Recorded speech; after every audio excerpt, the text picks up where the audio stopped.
direita para a esquerda, nos leva, Senhor, a estarmos 100% atentos à voz do Senhor hoje, à lei do Senhor, à instrução do Senhor, Deus. Aqueles que estão em casa hoje que não puderam vir, que o Senhor também os abençoe, que o Senhor também ilumine seu coração, Senhor. Em nome do Senhor Jesus, Deus. Amém. Amém. Evangelho de João, capítulo 8. Abramos a palavra do Senhor.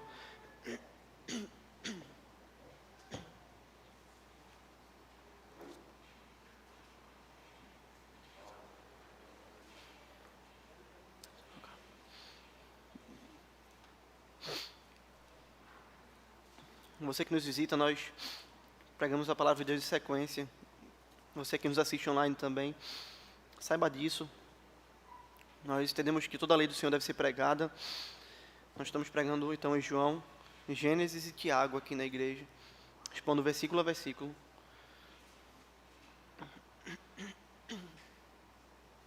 E hoje nós chegamos ao versículo 35 e 36, que já lemos na meditação do sermão passado em João, mas que vamos hoje meditar nele com mais detalhes.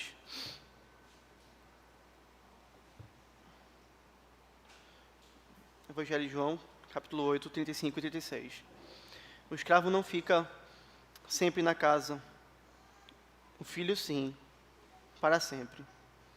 Se, pois, o filho vos libertar, verdadeiramente sereis livres.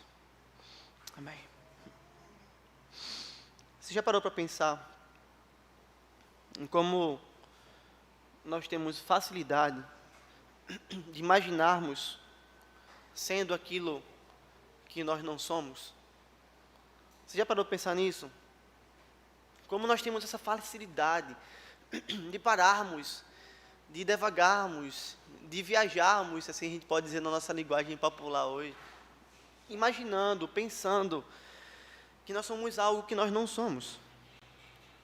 Você quer entender um pouco melhor isso? Pense em quem nunca se pegou um dia nas suas imaginações, viajando na ideia de o que eu faria se eu ganhasse na Mega Sena. Você já fez isso, não é? Você já parou um dia para pensar isso, não foi? No final do ano, Mega da Virada, mais de 50 milhões, 100 milhões de reais. Você já parou para pensar, não foi? O que é que eu faria se eu ganhasse na Mega Sena? Eu seria uma pessoa importante, eu deixaria de ser um pé rapado, talvez você pensou. Se achando pé rapado e achando que quem tem dinheiro, de fato, tem algo a mais e tem poder. Eu compraria um carro tal, eu alugaria uma casa em tal lugar, eu compraria uma casa em tal lugar. Eu teria um dia de príncipe, um dia de princesa, eu iria fazer uma feira no shopping, eu iria passar o dia no shopping, e eu iria pagar 5 pessoas só para carregarem as coisas que eu fosse comprar. Eu iria viajar para todos os lugares que eu quisesse viajar, eu ia conhecer o mundo todo. Eu ia ajudar pessoas, eu ia fazer a reforma da igreja, eu ia fazer isso, eu ia fazer aquilo. Não sei o que é que você pensou quando você se imaginou se você tivesse ganhado na Mega Sena, mas com certeza você já deve ter feito isso. E se você fosse promovido, você já pensou, a chefe do gabinete do seu trabalho? Já parou para pensar nisso? Se eu estivesse agora no lugar dessa pessoa que é o meu chefe, se eu estivesse fazendo o papel dela, eu faria algo completamente diferente do que aquilo que ela está fazendo. A primeira coisa que eu ia fazer era demitir fulano. E se ela estivesse abaixo de mim, o que eu faria era demitir ela, porque eu acho que essa pessoa é irresponsável. Quando nós olhamos a posse de presidente da República, nós temos a tendência de pensar isso. Quando nós olhamos atrocidades feitas no nosso país e pensamos, se eu estivesse no poder, o que é que eu poderia fazer, o que é que eu faria de diferente, você talvez olhasse e você tivesse pensado, eu iria usar a faixa de presidente e eu iria amar, porque as pessoas iriam olhar para mim. Eu iria passar no carrinho ali, todo mundo me aplaudindo. Eu seria honesto, eu indicaria bons ministros ao STF, eu não iria me vender, eu iria procurar fazer o país avançar, eu iria falar isso, eu iria falar aquilo, eu iria fazer isso e aquilo outro, eu não sei o que você pensou. Mas o cargo da presidência da República é um cargo desejado por muitas pessoas, porque é um cargo de poder. Queridos, esses são alguns exemplos de como nós somos especialistas em imaginarmos nós sendo algo que nós não somos, ou nós tendo algo que nós realmente não temos. Mas você já parou para pensar que é possível que nós vivamos não apenas imaginando que nós somos algo que nós não somos, mas achando de fato que nós somos algo que nós não somos. Aquelas pessoas que agora trazem a sua realidade imaginativa para a sua própria vida. São pessoas que não são assim, mas que acham que são e que vivem como se fossem. Nós temos pessoas, por exemplo, que não possuem muito dinheiro, mas acham que possuem, porque tem um cartão de crédito na sua mão, e vão ali no shopping, e algumas mulheres, né, talvez façam isso. Os homens não fazem isso, nós somos sempre controlados, não é verdade? Sempre. Mas nós pegamos o cartão de crédito e achamos que nós temos dinheiro na nossa mão, e nós gastamos aquilo que nós não deveríamos gastar. Nós nos endividamos, mas só que naquele momento a gente não está vendo o dinheiro saindo na carteira. Porém, daqui a 30 dias a fatura chega na nossa casa. E a gente viu que aquilo que nós fizemos não corresponde com aquilo que nós temos. Mas você já parou para pensar que isso não acontece apenas no âmbito físico, na nossa vida financeira, nos planos de destaques que a sociedade nos oferece? Já parou que isso pode acontecer até mesmo na nossa vida espiritual? Na nossa caminhada com Deus?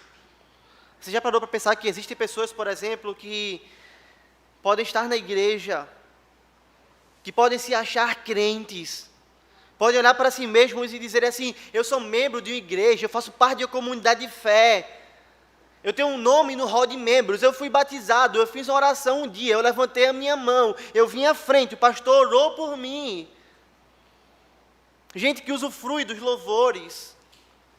Quando canta-se louvores aqui, canta e abre a boca, e o coração ali até se alegra. Gente que usufrui das orações, eu estou orando agora a Deus. Gente que está no meio da igreja e usufrui do abraço dos irmãos, que ouve a palavra de Deus, que é servido pelos dons e talentos dos irmãos. Gente que participa do batismo, gente até mesmo que tem o privilégio de participar da mesa do Senhor, de comer a Santa Ceia, de comer o pão e de beber o cálice. Mas que na realidade acham que fazem parte do povo de Deus, imaginam que fazem parte do povo de Deus, mas na prática estão completamente longe de Deus. Pessoas que acham que porque usufruem das bênçãos espirituais agora da igreja, irão para sempre usufruir dessas bênçãos espirituais. Pessoas que acham que estão caminhando para o céu, mas na realidade sabem que estão vivendo uma vida de pecado. Pessoas que professam crer em Cristo com a sua boca, mas que com o seu coração estão verdadeiramente longe do Senhor. Pessoas que acham que estarão no céu, mas que um dia terão uma terrível decepção, muito maior do que quando a fatura do cartão chega, porque aquela pessoa que era rica, mas ela viu que ela não é. Terá uma decepção muito maior, porque quando estiverem diante do Senhor, virão: eu nunca vos conheci. Aí vai dizer: mas em teu nome eu fiz, Senhor. Em teu nome eu expulsei demônio, em teu nome eu fiz isso, em teu nome eu fiz aquilo. E Jesus vai virar para elas e vai dizer: eu nunca vos conheci. Apartai-vos de mim, malditos, para o fogo eterno, preparado para o diabo e para os seus anjos. Queridos, existem pessoas assim no meio da igreja. Pessoas que imaginam ser uma coisa, mas que na realidade são outra, completamente diferente. E é isso que esse texto nos mostra. E se é a sua situação hoje, Deus tem instrução para você se examinar. Se você tem dúvida disso hoje, Deus tem instrução para que nós possamos nos examinar. Para que Ele possa nos libertar desse engano terrível do pecado. Sabe por quê? Porque o nosso engano, ele não pode nos livrar da ira de Deus. Eu quero que você guarde isso no mais profundo do seu coração. Você pode se enganar como for. Você pode usar as máscaras que for. Você pode viver qualquer tipo de capa de religiosidade que for. Mas eu quero que você entenda hoje que o seu engano não poderá te livrar da ira de Deus. E Jesus deixa isso muito claro no versículo 35. Porque ele vai dizer assim: o escravo não fica sempre na casa, o filho sim, para sempre. E você deve se lembrar que nós estamos então retornando ao diálogo entre Jesus e judeus. Judeus que se achavam que eram livres, mas que na realidade eram escravos. Judeus que achavam que faziam parte do povo de Deus, porque eles eram agora descendência de Abraão, porque eles eram do sangue de Abraão. Nós vimos isso no sermão passado, homens que viravam e que diziam, olha, nós somos filhos de Abraão, nós somos da família dele. Então nós somos livres, nós não somos escravos. Nós fazemos parte de Israel. Nós estamos aqui no meio do povo de Deus. Nós somos povo de Deus, nós somos livres, nós somos salvos, nós não precisamos de libertação. E Jesus mostrou a eles que isso não era verdade. Porque em vez de livres, esses homens eram escravos. Jesus disse que eles eram escravos não de um império, e eles estavam escravizados ao império, nesse momento, o império romano. Mas Jesus apontou que eles sofriam de escravidão muito maior. Eles eram escravos do pecado. Eles estavam presos nos laços do pecado. Eram homens que viviam segundo a sua carne. Eram homens que não haviam sido nascidos de novo. Eram homens que não haviam sido transformados. Perceba, queridos, esses homens viviam na religião. A religião judaica. Viviam no meio de um povo, o povo de Israel. Realizavam ritos judaicos que Israel realizava. Eles tinham comunhão uns com os outros como nós temos. Eles viviam sobre uma realidade como se eles de fato fossem povo de Deus, fossem parte da família de Deus. Eu quero que você entenda isso. Eles se achavam que eram filhos de Deus. Porém, na realidade, ainda que eles se vestissem como um povo de Deus, falasse como o povo de Deus, se parecesse como o povo de Deus, e em algumas instâncias de sua vida agisse como o povo de Deus agia, eles faziam isso apenas externamente, e por isso eles não eram verdadeiramente parte do povo de Deus. Eles poderiam usufruir das bênçãos do povo de Deus. Eles poderiam pegar, queridos, a palavra de Deus, o Antigo Testamento que eles tinham em suas mãos, e poderiam ler essa palavra todos os dias, meditar nessa palavra todos os dias. Eles poderiam fazer orações a Deus, mas na realidade, eram coisas apenas externas. Não havia novo nascimento, não havia mudança do coração, o coração deles ainda era de pedra, porque Jesus falou que eles ainda eram escravos. E perceba, eles se achavam filhos então. Eles se imaginavam como filhos. Eles pensavam que eram filhos. Mas na realidade, eles eram apenas escravos, morando no meio do povo de Deus. E sobre isso, Jesus fala algo muito duro a eles. Jesus, ele endurece o seu discurso por várias vezes, e essa é uma parte muito dura do seu discurso, uma exortação muito dura, porque Jesus vira para esses homens que se achavam filhos, mas que eram escravos, que estavam no meio do povo de Deus, se achando filhos, e ele vai dizer, olha, o escravo não fica sempre na casa. O filho, sim, para sempre. Sabe o que Jesus está dizendo aqui? Ele está dizendo para esses homens, olha, um escravo pode passar 10, 15, 20, 30, 40, 50, 60, 70 anos como escravo na casa do seu senhor. Perceba, esse homem pode ter crescido ali, pode ter chegado lá como um bebê, pode ter servido ao seu senhor por anos. Esse homem, além de servir ao seu senhor, se alimentou de sua comida, da comida que o seu senhor dava.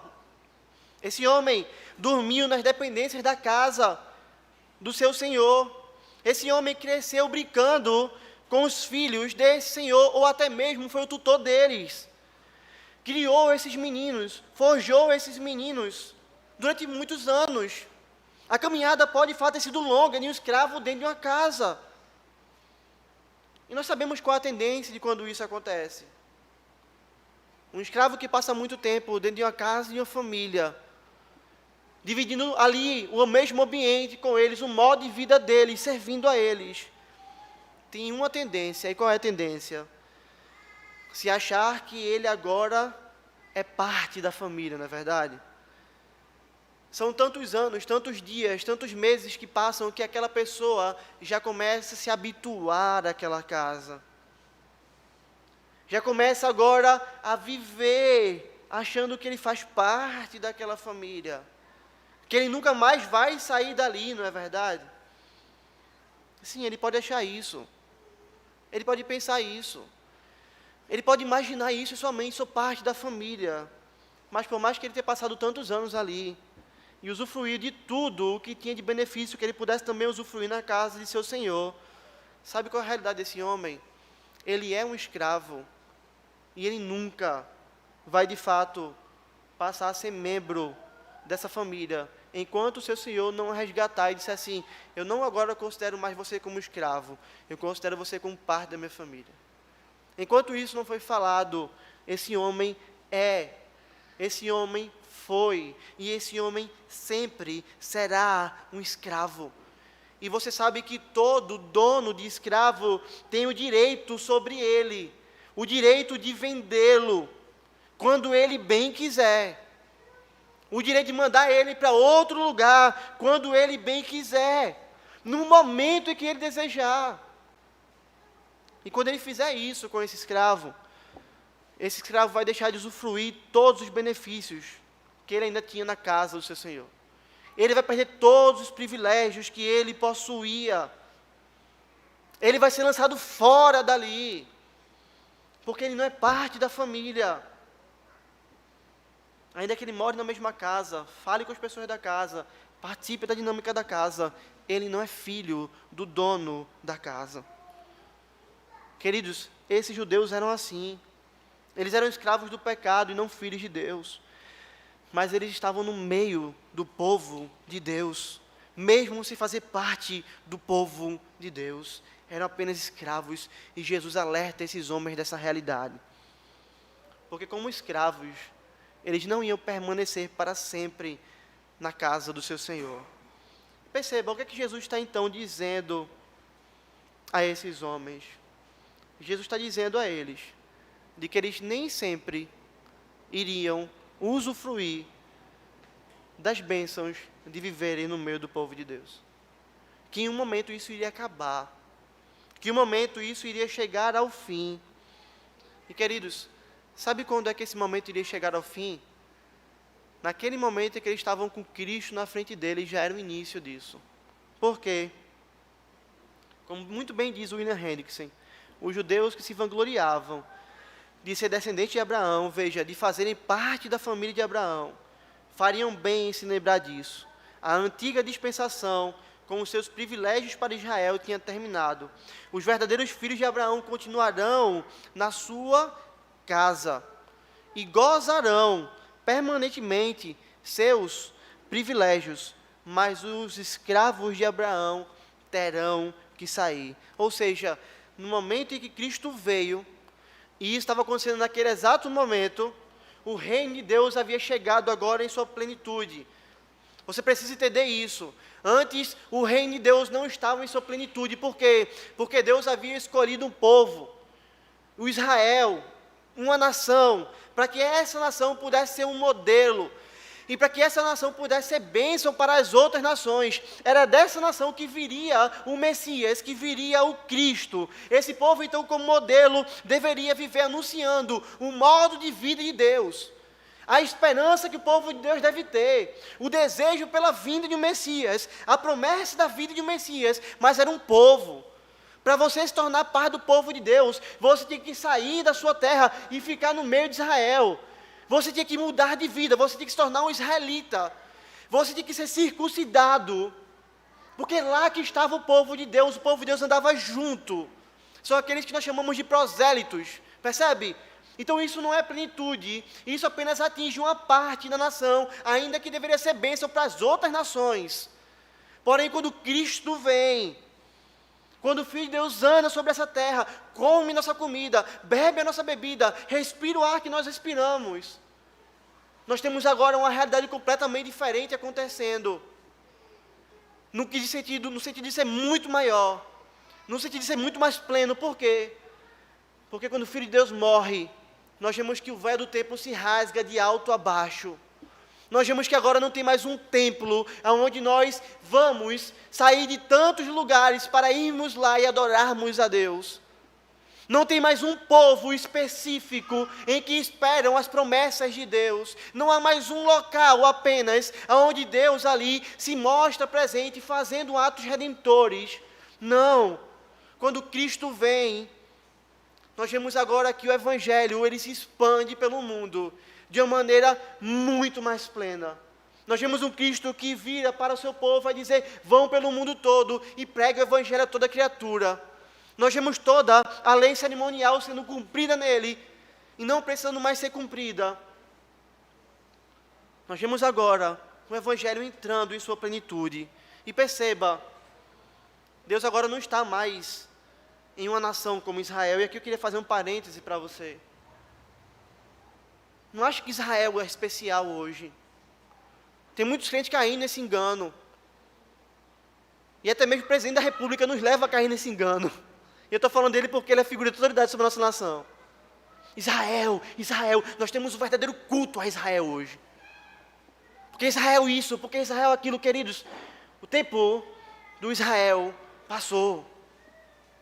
Não há nada de especial em Israel. O que nós podemos apenas é ir lá e ver as histórias. E contemplar onde Cristo andou. Mas não há nenhuma promessa especial para aquele povo. Aqueles homens não são povo de Deus. E é isso que Jesus fala aqui, esse texto deixa isso claro. Esse texto nos mostra isso. É essa a realidade. Esses judeus se achavam parte do povo de Deus, porque faziam parte de Israel. Jesus vira para eles e vai dizer, olha, o escravo não fica para sempre em casa.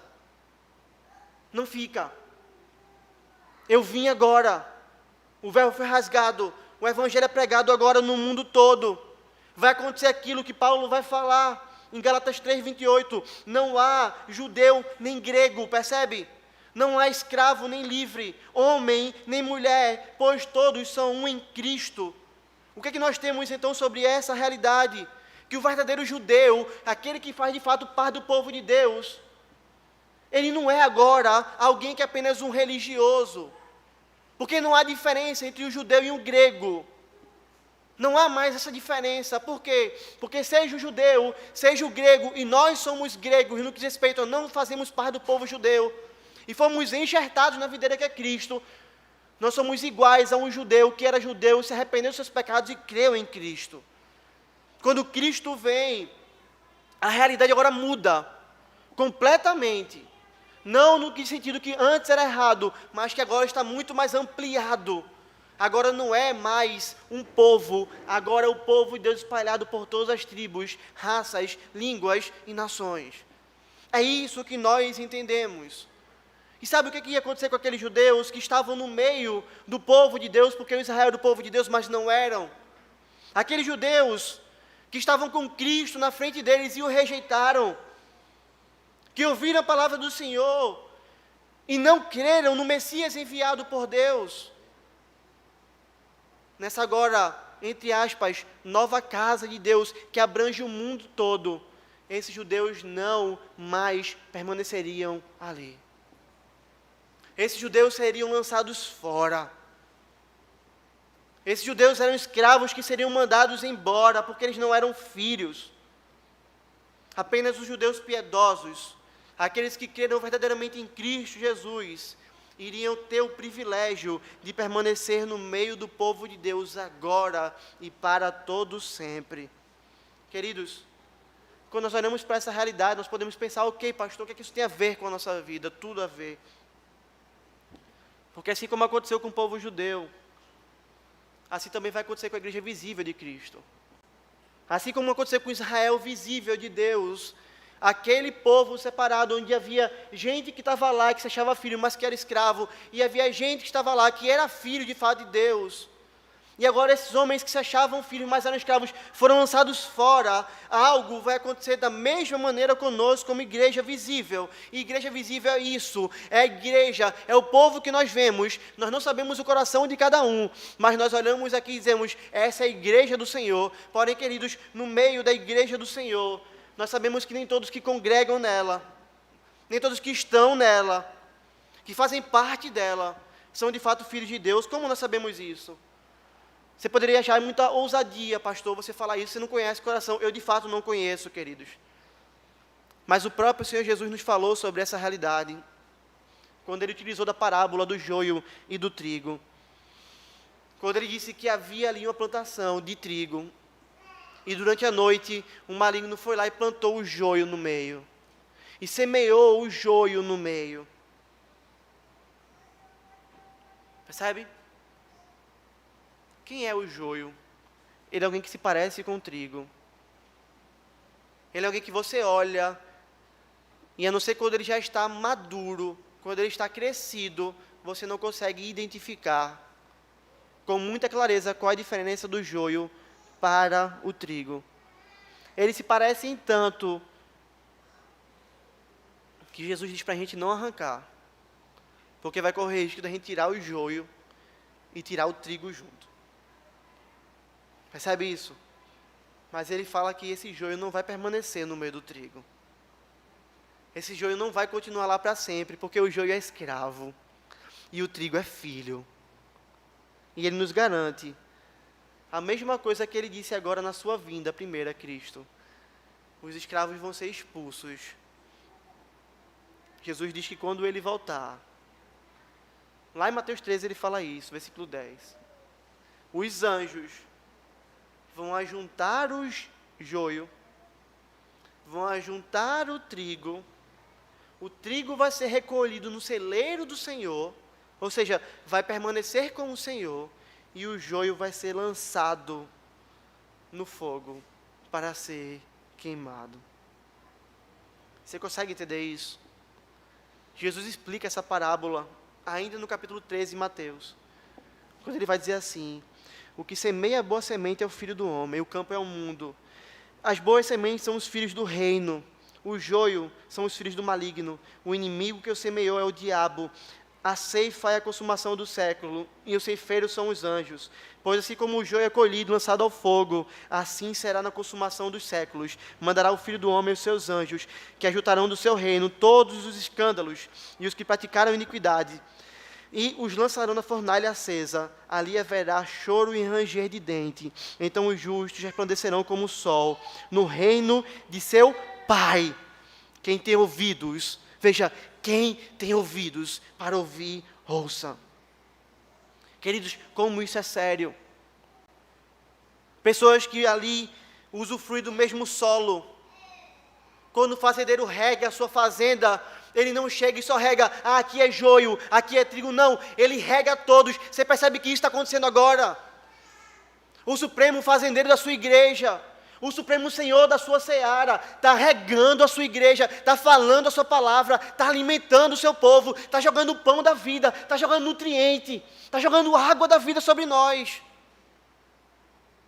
E essa água está caindo hoje sobre a vida de crentes e sobre a vida de ímpios, sobre a vida do joio e sobre a vida do trigo.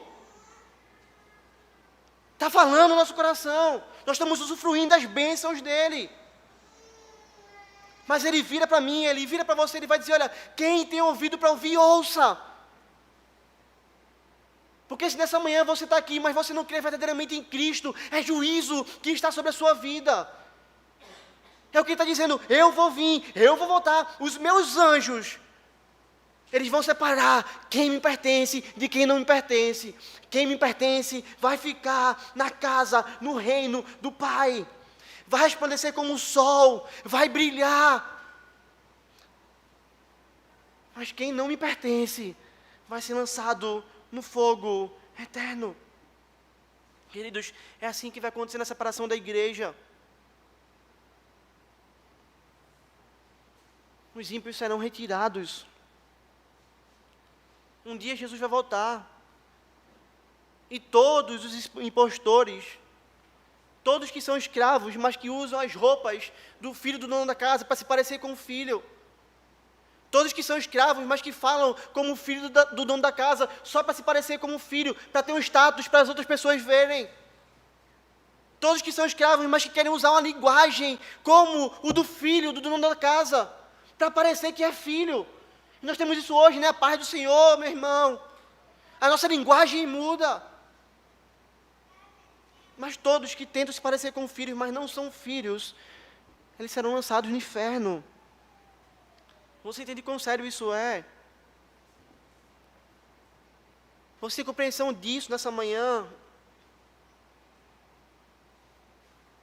Se você está entendendo isso, eu quero que você se pergunte hoje, você é escravo ou você é filho? Como você precisa pensar isso hoje? Como eu preciso pensar isso hoje? Você é joio ou você é trigo? Você se engana ou você vive a verdade? Identificar isso hoje, queridos, é a coisa mais importante da nossa vida. Mais do que seu trabalho amanhã. Mais do que a prova que você possa ter que fazer amanhã no colégio ou na faculdade. Mais do que a sua saúde. Mais do que os seus bens. Mais do que qualquer coisa. Parar hoje e identificar, eu sou filho de Deus, ou eu sou um escravo do pecado, eu sou joio, ou eu sou trigo. Porque sua capa de crente não vai servir para nada. Sua máscara de crente não vai te permitir entrar no reino de Deus como penetra. Sua roupa de crente não vai te permitir enganar o Senhor, que é o dono da festa. Seu passaporte credencial de membro da igreja não vai servir para nada. Suas amizades, como nós temos hoje, ciclos de influência, e você entra em festa, eu sou amigo de fulano, e você rapidamente entra, suas amizades no meio do povo de Deus não vão servir para nada, para te levar para o céu. Você não vai chegar lá e vai dizer, eu sou amigo de pastor Augusto, Deus vai dizer para você, parabéns, eu também. Mas eu não sou seu amigo. Porque essa festa, queridos irmãos, a festa dos céus, é só para quem teve a máscara da falsa religiosidade retirada. A festa dos céus é só para quem teve a fantasia que cobria uma vida de pecado retirada.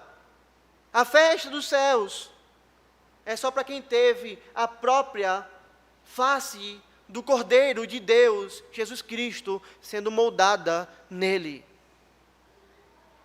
E essa é a caminhada de santificação, é isso que nos mostra que nós de fato somos filhos, porque se alguém nasceu de novo, é uma nova criatura. Se alguém é uma nova criatura, vive de uma maneira diferente, e esse modo diferente de viver é o modo em que cada dia nós nos tornamos verdadeiramente mais parecidos com Cristo.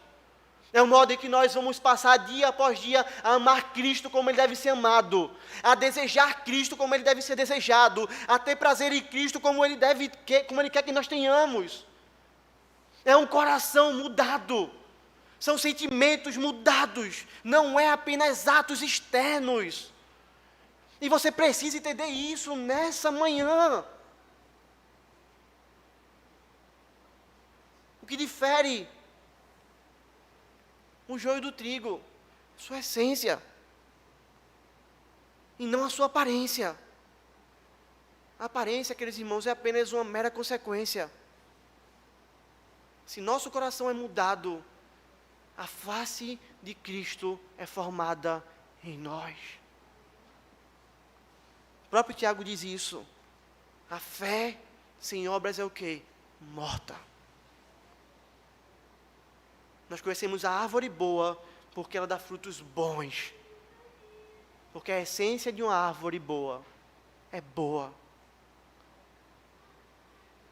Se tem algo de bom em nós, esse algo não somos nós, é Cristo. E é Ele que nos muda. É Ele que chega para mim e para você que cremos nele. Ele vai dizer, hoje você não é mais escravo. Hoje você é filho de Deus. É só quando isso acontece que nós podemos ter uma certeza. Aquilo que o salmista nos fala, que nós cantamos aqui. Habitarei na casa do Senhor para todo o sempre. Para todo o sempre. E o meio que Deus usou para que nós pudéssemos ser adotados, para que nós pudéssemos habitar na casa do Senhor para todo sempre, para que nós que um dia sentamos na igreja, mas não éramos crentes, sim joio, para transformar o joio em trigo, foi entregando o seu filho na cruz do Calvário. foi imolando aquilo que ele tem de mais precioso, foi matando aquele que ele mais ama, numa cruz maldita, ressuscitando ele ao terceiro dia, vencendo a morte, para que ele não nos matasse, e para que ele também nos ressuscitasse, para que nós pudéssemos vencer a morte. Esse é o único meio que você tem. Sendo assim, hoje você que não crê em Cristo, deveria se arrepender e correr hoje, para aquele que, como nós veremos já já no versículo seguinte, pode verdadeiramente nos libertar. E nós, irmãos, que já cremos, e nós, irmãos, que já temos a certeza de que um dia a colheita vai acontecer, e nós que sabemos que os anjos separarão o joio do trigo, nós devemos ter uma preciosa e bendita esperança. A esperança de que nós seremos levados pelo Senhor, de que nós seremos colocados no celeiro desse Senhor, de que nós iremos glorificar a esse Senhor para todo o sempre. Mas também, queridos, nós que já cremos, nós que já sabemos essa verdade, nós que já estamos de fato no reino de Deus, nós precisamos descansar numa certeza, que muitas vezes a falta dela atinge nosso coração. Nós olhamos para esse mundo e nós vemos tantos homens ímpios no meio do povo de Deus e fazendo maldades com o povo de Deus. E nosso sentimento muitas vezes é: até quando, Senhor? Até quando ignorarão o teu povo? Até quando os falsos profetas assolarão o teu povo? Até quando pessoas no meio da igreja irão perseguir outras pessoas do meio da igreja, irão perseguir liderança, porque não querem se curvar à palavra de Deus? Até quando pessoas continuarão falando mal das outras por trás, falando mal da liderança por trás? Até quando, Senhor, isso vai acontecer? Até quando aqueles que perseguem o povo de Deus, que fazem mal ao povo de Deus, que espalham, continuarão a permanecer no meio do povo de Deus? Até quando aqueles que foram plantados por Satanás estarão no meio do povo de Deus, causando males ao povo de Deus? Nós podemos sair daqui hoje com esperança, e sabemos que até o dia da volta de Cristo, essa é a resposta. Porque quando nosso Cristo voltar, queridos irmãos, aqueles que enganam o povo de Deus com uma teologia da prosperidade, como o Silas Malafaia, que vendem um falso evangelho, que pregam um falso evangelho, que conduzem pessoas não a amarem a Deus, mas a amarem o dinheiro, esses homens serão colhidos e serão lançados no inferno se não se arrependerem. Aqueles que pregam um falso evangelho terapêutico, como o Dave Leonardo, que massageia o ego das pessoas, falando que elas são boazinhas, serão colhidos e serão lançados no inferno. Aqueles que semeiam saques no meio do povo de Deus, saqueando suas ovelhas, como Edir Macedo, Valdomiro Santiago, R.R. Soares e companhia, serão colhidos pelo Senhor da Seara. Aqueles que pregam um falso evangelho promíscuo, como Caio Fábio, serão colhidos pelo Senhor da Seara. Aqueles que se dizem apóstolos para atraírem respeito e admiração dos homens. Aqueles que são pastores de meia Bíblia, pastores apenas do Novo Testamento e que negam o Antigo. Aqueles homens que ensinam heresias no meio do povo de Deus, aqueles homens que perseguem o povo de Deus, que fazem mal ao povo de Deus, que enganam o povo de Deus, queridos, se eles não se arrependerem, até o dia de sua morte ou da volta de Cristo, nós podemos descansar numa realidade: esses homens serão condenados pelo Senhor. Esses homens receberão a justa punição do Senhor. Eles enganaram o povo de Deus. Eles passaram um tempo se parecendo com o trigo, mas eles eram joio. Mas o Deus que é Senhor da Seara os separou e os lançará no fogo eterno. Esses homens que fazem isso, queridos, eles um dia iriam experimentar aquilo que Cristo disse. Lá em Hebreus, no capítulo 10, versículo 31, horrível coisa é cair nas mãos do Deus vivo. Horrível coisa é cair nas mãos do Deus vivo. Eles podem rir por trás. Eles podem se alegrar por trás. Eles podem bater no peito e dizer: é bom perseguir, é bom fazer isso. mas eles vão experimentar o quão horrível coisa é cair nas mãos do Deus vivo. Nós queremos isso para eles? Não. Nós queremos que todos se arrependam. Mas se eles não se arrependerem, e nós vemos que o Senhor os condenou, uma alegria vai existir em nosso coração. Deus derramou a sua justiça. E essa alegria não é porque apenas ele vai estar sofrendo, não é porque ele vai estar sofrendo, mas é porque Deus é glorificado quando ele derrama a sua justiça. Nós não temos prazer na morte dele. Nós não olhamos e vamos dizer, fulano morreu distante do Senhor, que coisa boa. Não. Mas nós temos alegria em dizermos, Deus há de executar a justiça. E se você estranha isso, você precisa se lembrar que Jesus nos ensina que é bem-aventurado aquele que tem fome e sede por o quê?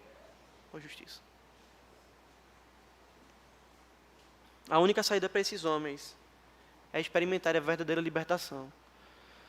A única saída para você que pode estar aqui hoje e não crer em Cristo é experimentar essa verdadeira libertação, a libertação do pecado. E o último versículo de hoje nos mostra que apenas Jesus pode fazer isso. Se, pois, o Filho vos libertar, verdadeiramente sereis livres. João 8,36. Como esse texto é precioso, irmãos.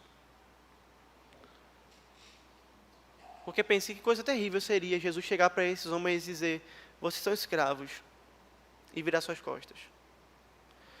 Que coisa terrível seria dizer, vocês estão se enganando, mas vocês um dia serão lançados fora da casa do Pai. E virar suas costas. Que coisa terrível seria Jesus chegar e dizer, vocês vão para o inferno, e virar as costas. Se esse fosse o nosso evangelho, nós precisaríamos mudar de nome. Porque evangelho significa boa notícia. E você vai ser condenado, você é um escravo, você está caminhando para a morte, você vai ser lançado fora, você vai para o inferno, você vai para o fogo eterno. Isso não é a boa notícia. Isso é apenas aquilo que nos prepara para recebermos a boa notícia. Isso é aquilo que nós falamos para que as pessoas entendam a sua realidade, para que depois nós possamos dar a elas a boa notícia. E a boa notícia é que elas podem ser libertas, a boa notícia é que elas podem ser perdoadas, a boa notícia é que elas podem ser salvas. E Jesus diz isso a esses homens, se, pois, o Filho vos libertar. Se o filho dessa casa que vocês acham que fazem parte, mas que não fazem, se ele vos libertar, vocês verdadeiramente serão livres. Jesus agora aponta àqueles homens qual seria a única esperança para eles. E perceba, a única esperança para eles estava na frente deles. Era o próprio Cristo falando com eles. Se o Filho vos libertar, vocês verdadeiramente poderão ser livres. Veja que coisa preciosa nós temos aqui, irmãos. Quem é que pode libertar esses homens? Será que eles poderiam olhar para a sua situação como escravos agora e dizerem que a força do braço deles poderia libertar suas correntes? Será que eles poderiam agora olhar para a força do braço deles e dizerem que a luta contra o pecado, o batalhar contra o pecado, dizer, eu não quero mais ser escravo do pecado, eu quero lutar contra o pecado, e agora vou ser livre. Será que isso seria suficiente? Será que eles poderiam buscar a libertação em um grande rei, ou no presidente da república, achando que esses homens são libertadores, são os salvadores da pátria, são os salvadores da vida deles, como muitas pessoas têm feito hoje? Depositando sua esperança em pessoas, a ponto de que nós chegamos a chamar um presidente de mito. Ele é um mito. Ele é algo que sai da nossa terra, ele é algo que sai do comum, ele é algo extraordinário, ele é o salvador da pátria, ele é o Messias. Será que nós podemos fazer isso? Queridos, eu não estou falando aqui de uma atitude específica do presidente ou não, e não teria problema de falar. Eu estou falando da nossa idolatria como brasileiro, e que a gente acha que libertadores políticos podem nos libertar. Por várias vezes os judeus eram assim, eles esperavam um Messias político, um libertador político, e parece que o povo de Deus hoje tem caído nesse engano também. Mas será que qualquer político pode nos libertar? A gente sai do âmbito público e a gente entra no meio da igreja e a gente vê outra realidade acontecendo. Você acha que existia algum sacerdote que pudesse, com rituais, libertar esses homens? Vai na igreja do pastor fulano de tal. Ele vai colocar a mão na tua cabeça, ele vai orar por tu, tu vai cair no chão, e depois tu vai se libertar, tu vai levantar livre. A gente tem isso no nosso país, não tem? Vai no presbítero da igreja e ora, uma pessoa não é curada, mas procura a igreja do pastor fulano de tal, que ele vai orar por tu e você vai ser curado.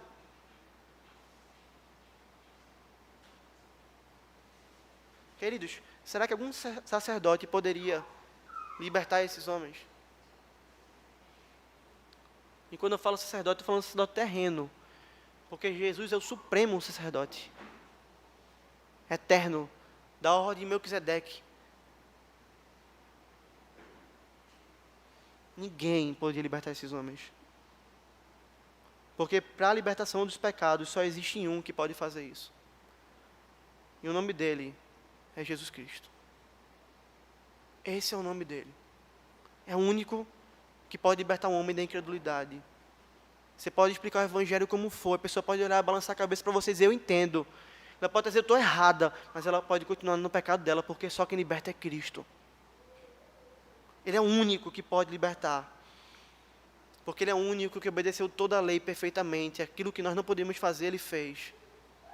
Porque ele é o único que tinha vida para dar em nosso lugar. E se o salário do pecado é a morte, morte significa retirar a vida, é o que nós merecemos. E se todos nós pecamos, todos nós não temos mais vida, todos nós temos morte. Então, por mais santo que um homem possa exercer, nenhum homem poderia morrer na cruz e perdoar o pecado de quem quer que seja. Porque não há vida nesse homem para que entregue o preço que aquele outro homem deve. E tudo o que nós devemos, queridos irmãos, diante de Deus é vida. Nós pecamos, nós nos matamos no Éden. Nós temos um débito com Deus e esse débito é vida. E não há um homem que possa se levantar e dizer, eu vou pagar o débito. O único que poderia fazer isso é aquele que é o caminho, aquele que é a verdade e aquele que é a vida. E ele faz isso entregando a sua vida no nosso lugar. Pagando o preço no nosso lugar. Nenhum homem morto pode levantar e dizer, vou ser ressuscitado agora. Mas Deus ressuscita Cristo, para que nós pudéssemos ressuscitar também. Queridos, Ele obedece de uma maneira perfeita, para nos garantir a liberdade do pecado nessa terra. Nos garantir a oportunidade de olharmos para o pecado e dizermos não, porque Ele nos dá o Espírito Santo dEle que nos capacita a fazermos isso. Ele não nos deixa só. Esse Espírito agora nos capacita. Ele é aquele que vira para mim e para você e vai dizer, a minha libertação é verdadeira porque ela é a única verdadeira, é a única que existe. É por isso que você verdadeiramente vai ser livre. Porque veja, você não vai ficar só. Eu vou dar o meu Espírito a você. E ele diz, então não há mais tentação que o homem não possa suportar. Não há tentação que eu não possa suportar. Porque Deus é fiel e Ele sempre dá o escape. Então veja que libertação Deus nos dá. Você está na frente do pecado, mas você tem sempre um caminho para correr para longe dEle. Eu vou dar isso para você porque eu liberto você.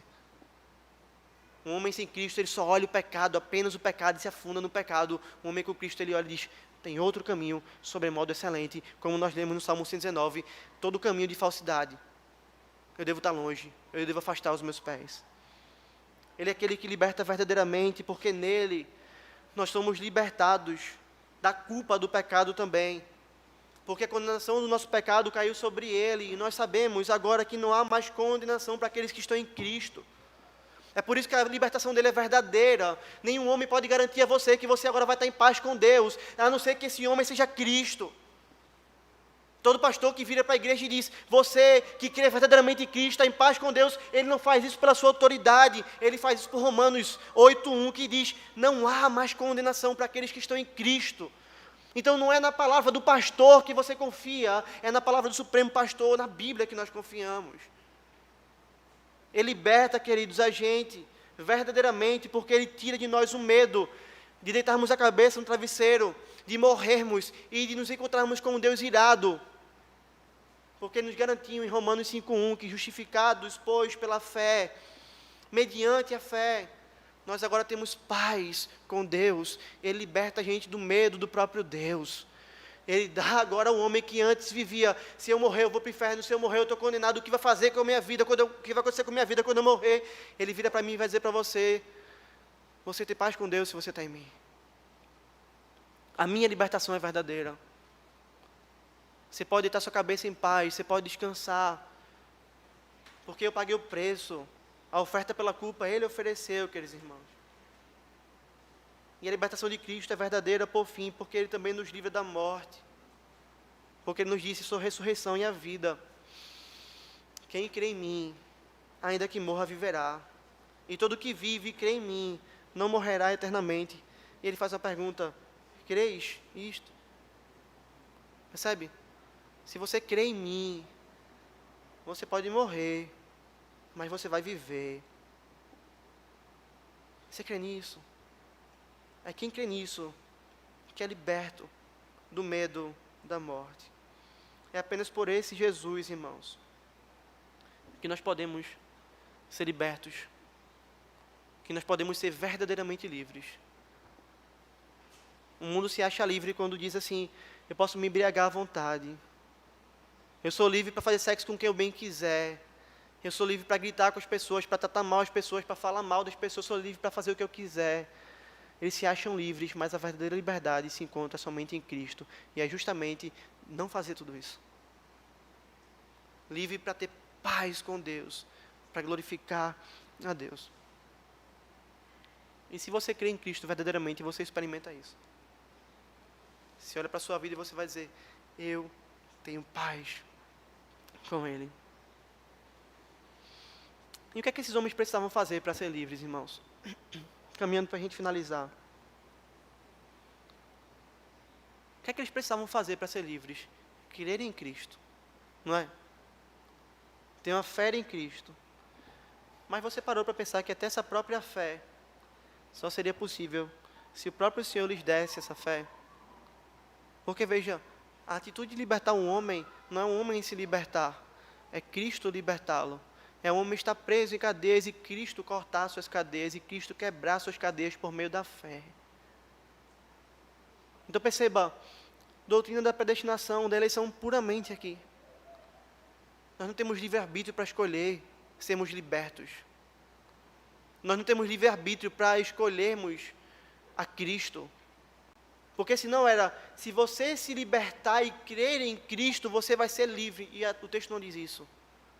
O texto diz, se o Filho vos libertar. É se o Filho vier a nós. É se Ele trouxer o alicate para quebrar as cadeias. É se Ele romper elas. É se Ele fizer algo. Não somos nós. Aí então você diz, mas pastor, a Bíblia chama a gente a crer. Chama. Nós somos salvos pela fé. Verdade. Sem fé em Cristo, ninguém pode ser salvo. Concordamos. Mas Efésios 2, 8 e 9 diz, porque pela graça sois salvos mediante a fé. Mas veja, e isso, a fé, não vem de vós. É dom de quem? De Deus. Veja, não de obras, para que ninguém se glorie. Sabe o que Deus faz com a gente quando a gente acha que nós podemos dizer que a fé é nossa força, que a fé é nossa escolha, que nós nos libertamos pela fé? Ele quebra as nossas pernas. Ele coloca nosso rosto no chão. Ele nos joga no pó. Ele nos humilha. Ele vai dizer, você não faz nada. Você precisa de fé para ser salvo, precisa, mas eu dou fé para você. A fé é um dom, e dom é algo dado. Você creu em mim, porque eu quis levar você a crer. Você estava morto, e eu dei vida. Você estava preso, e eu libertei. Você estava cego, e eu abri os olhos. Você não tinha vontade de crer em mim, mas eu dei vontade. Foi eu que fui até você. Foi eu que libertei você. É isso que Cristo nos ensina. E veja, eu liberto, e eu liberto verdadeiramente. Aqui fica claro, irmãos, que não é nossa força, não é nada que nós façamos. Mas é Cristo nos libertando. É por isso que essa doutrina, ela retira de nós todo tipo de orgulho. Você nunca vai poder chegar para um ímpio, bater no peito e dizer, eu faço parte do povo de Deus e você não. Miserável. Se você falar isso, está se orgulhando. Eu faço parte do povo de Deus porque Deus quis isso. Eu não merecia. Não tinha escapatória para mim. Eu estava perdido. Mas Ele veio ao meu encontro, Ele me libertou e Ele pode fazer isso com a sua vida. Essa é a atitude de um crente. Porque não vem de obra para que ninguém se glorie, queridos. Que a nossa vida, então, seja plenamente oferecida a esse Senhor. Afinal, perceba, como é que Ele nos liberta, morrendo em nosso lugar. Perceba, Ele entregou tudo o que Ele tinha. Você entende isso? Ele estava sendo adorado pelos anjos e Ele desceu a essa terra. Ele não tinha um corpo humano e Ele se fez carne. Ele é rei e se fez servo. Ele tem direito para matar as pessoas que pecam, mas Ele apanhou pelas pessoas que pecam. Ele tem direito de fazer o que Ele quiser, mas Ele foi cuspido, humilhado e sofreu todos os horrores de uma crucificação. Seu sangue era dele, mas Ele entregou por nós. O seu corpo era dele, mas Ele foi morrido em nosso lugar.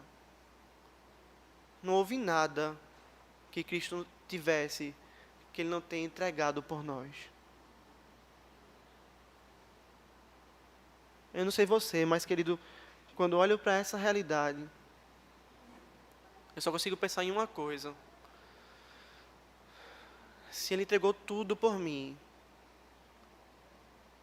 eu preciso entregar tudo por Ele. Se Ele deu tudo o que Ele tinha por mim, eu tenho que dar tudo a Ele. Sabe o que significa?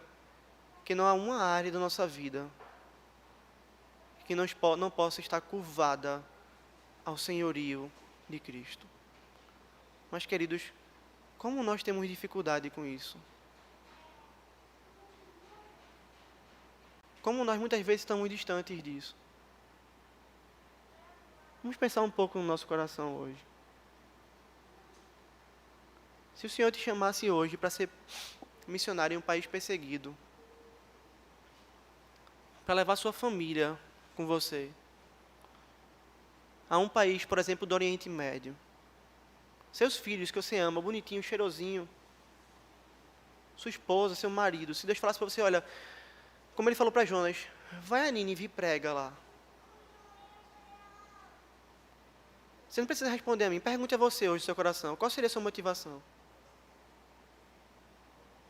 Você estaria realmente disposto? Você diria como o profeta Isaías disse, eis-me aqui, Senhor, envia-me a mim? Você estaria disposto a isso? Você iria? Sabe o que eu acho, irmãos? Sendo bem sincero, eu acho que talvez 90% da nossa igreja não iria. Sabe por que eu digo isso? Porque nós pensamos muito que entregar a nossa vida por Cristo é apenas ir para longe e colocar Ele em risco. E é também. Mas perceba, quanto da entrega da sua vida hoje você pode dizer que você teve durante essa semana com as pessoas do seu trabalho? Quanto você entregou sua vida por Cristo durante essa semana no nosso bairro? Quanto do seu sapato foi gasto? Eu estou dando só um exemplo na pregação do Evangelho. Quando bateram em você nessa semana, como você reagiu no trabalho? Quando te xingaram, quando te humilharam, quando trataram você mal, como você reagiu? Você rebateu? Porque esse não é o ensino de Cristo.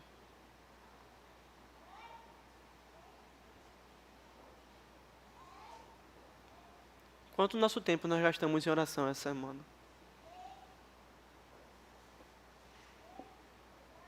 Por que será que nós temos cadeiras vazias hoje? Por que será que talvez você esteja assistindo na internet? Porque você está doente? Ou porque simplesmente você não está disposto a vir ao culto? Quando nós temos aniversário, festa de família, ou quem quer que seja, e nós agradamos essas pessoas, faltando o culto, quando nossa vida está entregue a Cristo? Queridos, o que Jesus requer da gente é simplesmente tudo. Tudo. Absolutamente tudo. Finanças, dons, talentos, tudo. E eu não estou falando que você vai vir aqui e você vai dar todo o seu dinheiro à igreja. Quando eu falo de finanças, não é isso. Mas é você administrar suas finanças para a glória de Deus. Toda ela. Incluindo dizimar ao Senhor, ofertar ao Senhor. Eu acho que a gente tem problema disso aqui na igreja. Porque muitas vezes nossa igreja cresce, mas nossa arrecadação não cresce.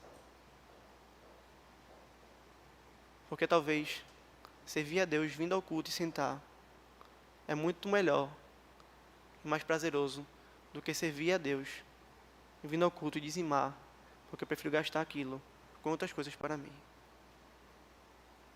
Jesus exige tudo de nós, irmãos. Toda a nossa vida. Tudo. Se nós não usamos nossos dons e talentos para abençoar o povo de Deus, é porque nós não estamos dando tudo aquilo que Cristo merece receber.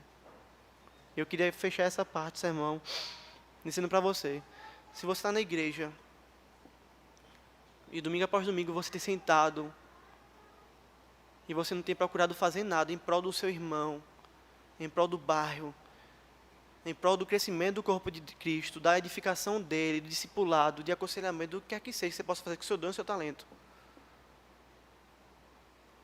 significa que nós não estamos dando tudo aquilo que Cristo merece. E eu sei que a gente não está fazendo isso. Deixa eu dar um exemplo para você. Você acha que os muros na nossa igreja aqui fora estão bonitos? Você acha isso?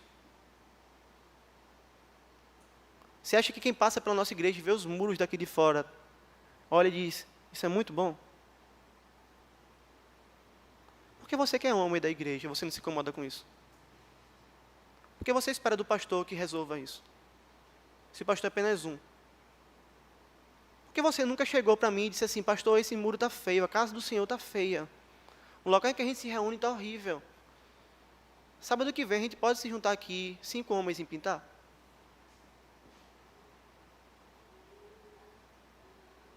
Você que é mulher, quantas mulheres têm entrado aqui na igreja? Domingo após domingo tem sentado na igreja. E você não vai lá falar com ela. Queridos, Cristo deu tudo para a gente. Para nos libertar. O que há que nós não pudéssemos oferecer ao Senhor? E eu concluo dizendo a você que está aqui hoje e diz, eu entendi, eu sou escravo. E eu quero ser livre, mas se a fé vem dele, pastor, como é que eu sei que eu posso crer? Eu quero crer. Eu quero me arrepender, eu quero viver para Cristo. Mas como é que eu posso fazer isso? Se para mim é impossível, isso é Ele que faz. Eu fecho o sermão de hoje dizendo para você, você está certo.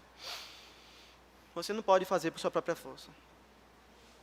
Mas eu quero te dizer que se há desejo no seu coração hoje de se arrepender, de crer, de pedir que o Senhor, Deus, mude a sua vida, de que você seja transformado, se seu coração está ansiando por isso, se você olha para você hoje e diz, eu sou escravo e eu quero ser livre, eu não aguento mais essa escravidão, eu não aguento mais ficar perdido, eu preciso de liberdade. Esse Cristo hoje diz, eu te atraio a mim pela cruz, eu estou trabalhando no seu coração. Se você tem esse desejo, sou eu que estou gerando, porque o Deus que diz isso é o Deus que Ele diz, que Ele que opera o querer e o realizar. Se você hoje quer crer, se você hoje quer mudar de vida, se você hoje quer ser liberto, é Deus que está gerando isso no seu coração. Não resista. Renda-se a Ele, porque Ele plantou a semente de fé no seu coração. E Ele está fazendo hoje ela germinar. E Ele quer que essa árvore cresça e que você seja uma pessoa que frutifica para a glória dEle. Ore ao Senhor, se arrependa dos seus pecados, clame ao Senhor por graça, clame ao Senhor por misericórdia, peça que Ele mude a sua vida, peça que Ele te liberte, peça que Ele te transforme, e sem sombra de dúvida o Senhor vai fazer isso. Se você fizer isso hoje, você chega a mim depois e diz, pastor, hoje eu criei em Cristo. Hoje minha vida mudou. E a gente vai caminhar com você na segunda parte do que o Senhor nos ensina. E pelo mundo todo pregar o Evangelho, fazer discípulos. Nós queremos te ensinar as verdades. Nós queremos te orientar. Nós queremos te pastorear. Fiquemos em pé e cantemos ao Senhor que nos liberta. Que pela cruz Ele nos chamou, que Ele nos atraiu. E que sem palavras nós nos aproximamos dEle.